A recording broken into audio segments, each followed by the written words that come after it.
birthday. Oh, thank you. So how you feel? Right now? It's Right tired, now, boss. right now. It's tired, boss. He'll go night-night. He'll go night-night. Long day. Yeah. Just sleep like a baby. Sleep like a baby.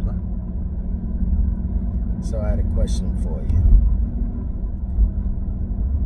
These 50 years of wisdom, right? Where you are right now, what would you tell a 21-year-old? What type of advice would you give a 21-year-old person today? 21-year-old person today, huh?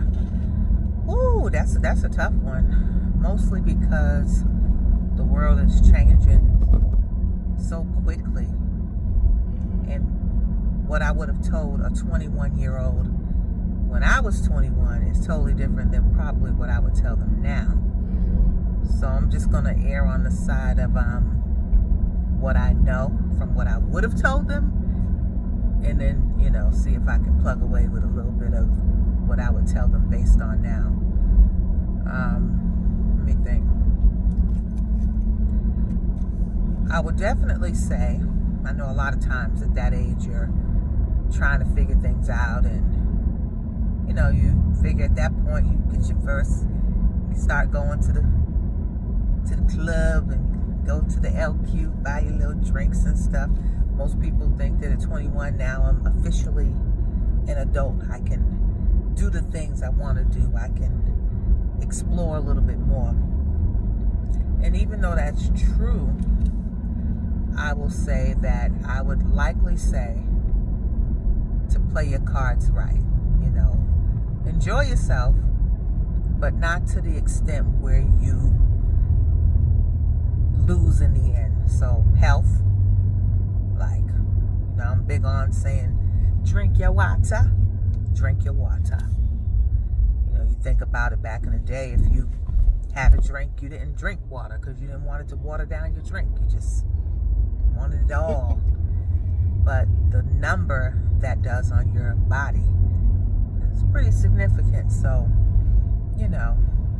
if you're going to have a little something, make sure you at least hydrating, flushing your body, eating things that are better for you. I know a lot of times, you got the combination, the 1-2 punch. You might drink some, but then you're also eating junk. And the combination of the two, especially with the way the food supply is now, is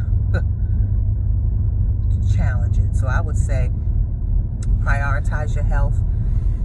Keep up with your medical appointments. If you don't have a doctor, get a doctor. Go to your dentist, things like that. Those are important things, and sometimes you don't think it makes that big of a difference, but it'll show up down the line.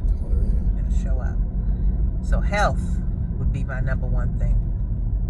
The other thing I would say is save a few pennies. If you're not making a whole lot of money, it's understandable, but if I had taken, I don't know, $10 a check back then and put it aside, that still would have been a little something more than I have right now.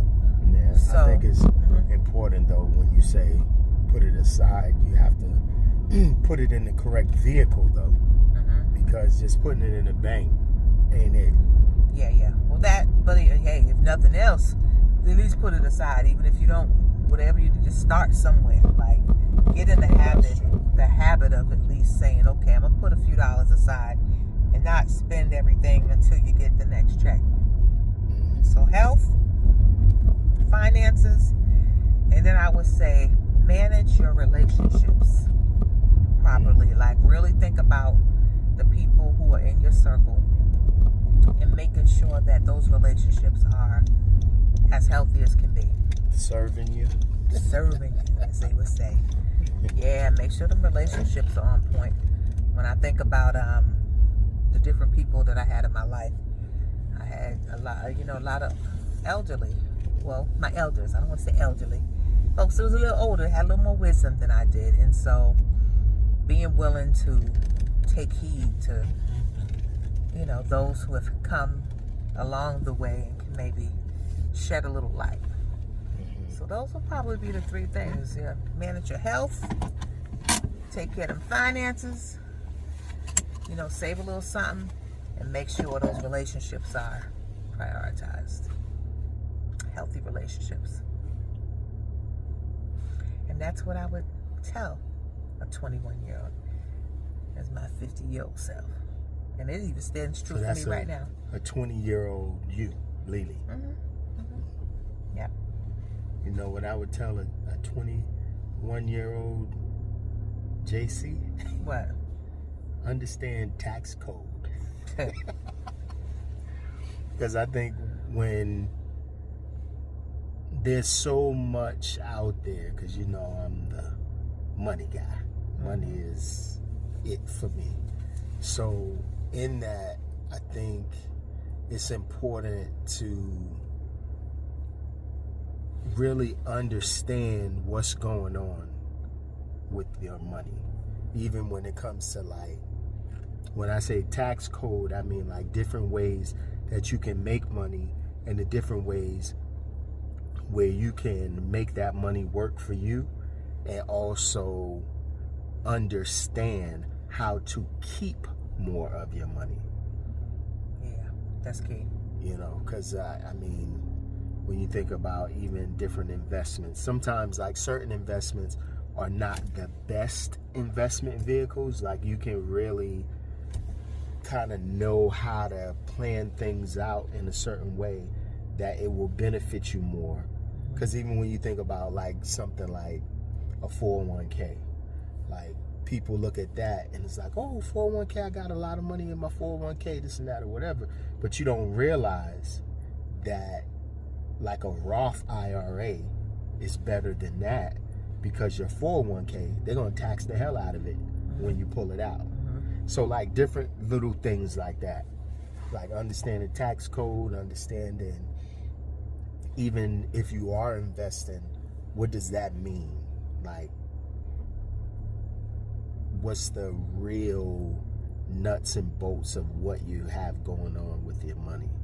Because I don't think people fully understand that.